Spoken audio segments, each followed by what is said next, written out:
do apóstolo São Paulo aos Efésios, capítulo 5, versículos 15 e 16.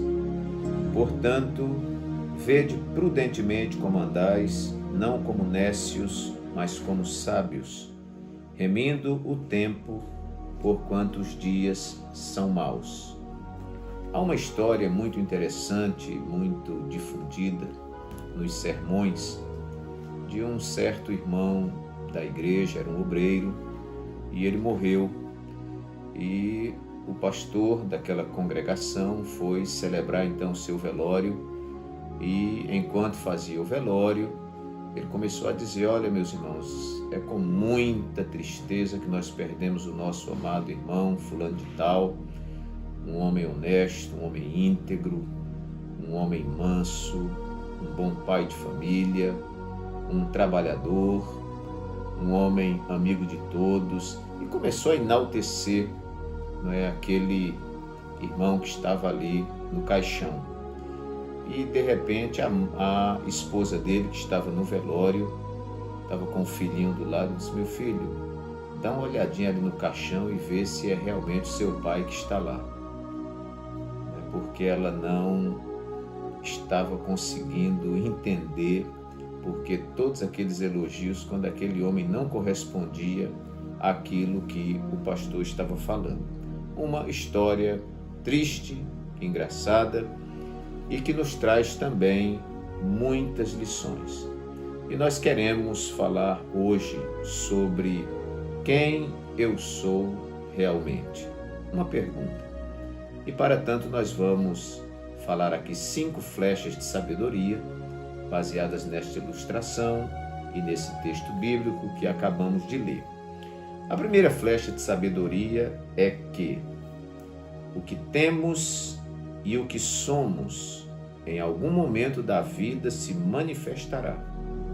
Em Lucas capítulo 8, versículo 17 está escrito: não há nada oculto que não haja de ser manifesto.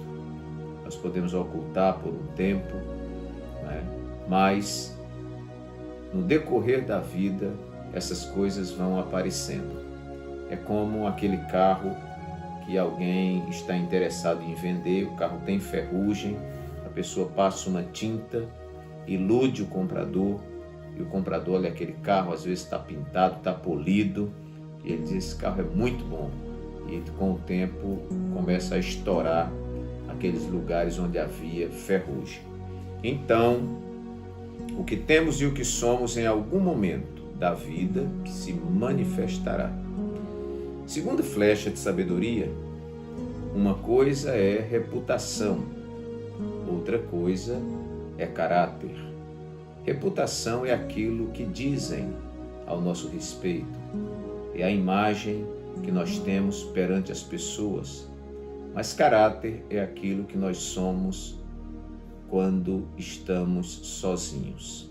Então, quando você está sozinho no seu quarto, e às vezes o quarto escuro, você é aquela pessoa realmente. Por isso que Jesus, ele falou que quando você orasse, entrasse no seu quarto secreto. Porque lá no quarto secreto não tem maquiagem, não tem ilusões, não tem aparências. Lá você é quem você é. Terceira flecha de sabedoria: talvez ninguém mais, além de Deus, nos conheça mais do que o nosso cônjuge. E muitas vezes esse cônjuge tem mais tempo ao nosso lado do que ele teve ou ela teve ao lado dos seus pais. E esta pessoa que deita do nosso lado no travesseiro nos conhece muito bem.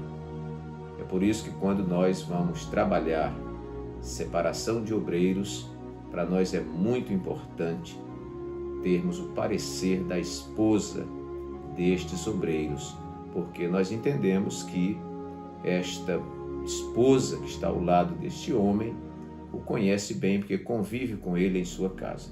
Então, foi o caso daquela senhora, o pastor ali anunciando, porque o pastor trabalhou baseado naquilo que ele via na igreja, mas a esposa conhecia o marido em casa e viu que não correspondia àquilo que estava sendo proclamado ao seu respeito. Quarta flecha de sabedoria: não espere o dia do seu velório para que alguém seja forçado a anunciar suas virtudes. Exale essas virtudes no seu dia a dia. Então não precisa aguardar chegar o dia do velório, porque no dia do velório ninguém vai falar mal de uma pessoa, até porque é antiético, né? Mas não espere alguém ser forçado, entre aspas, a falar bem de você, somente no dia do seu velório, né? Mas que o nosso testemunho, que a nossa postura, ela possa ser vista, né, por todos os homens no dia a dia e que o nome do Senhor seja glorificado. Quinta flecha de sabedoria: sempre haverá em algum lugar ou em algum tempo alguém que sabe de nós mais do que imaginávamos que ela soubesse. Às vezes pensamos que estamos escondidos, que as pessoas não sabem nada ao nosso respeito, quando nós já somos uma carta lida e uma carta aberta por todos. Que Deus nos ajude, que Deus nos abençoe, e a pergunta fica para nossa reflexão: quem eu sou realmente? Que Deus nos abençoe, que o Espírito Santo fale mais alto ao seu coração.